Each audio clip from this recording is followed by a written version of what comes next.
Hey there, I'm Josiah. I was raised within the church and a Christian home. As a result, I understood from a young age that I was a sinner in need of Christ's atoning work on the cross, and that faith in Him would secure my place as a child of God in His kingdom. So at 7 years old, I accepted Christ into my heart, and I believed that I was saved.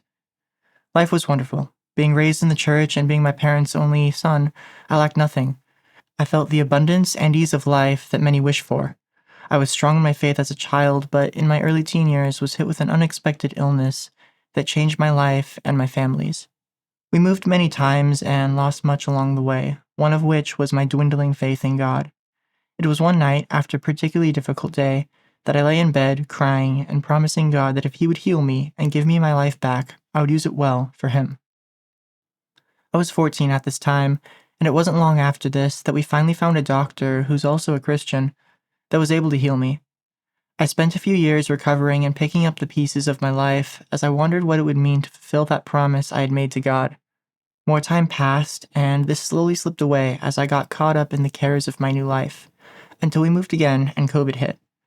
Through some failures and trials I experienced during this time, I was reminded of the promise I had made. I was at a crossroads. I realized that if I was going to be a Christian, I wanted to actually live like one that was truly and undeniably Christ's. I began looking for a way to live a life filled with the purpose, joy, and peace that only Christ could so clearly offer.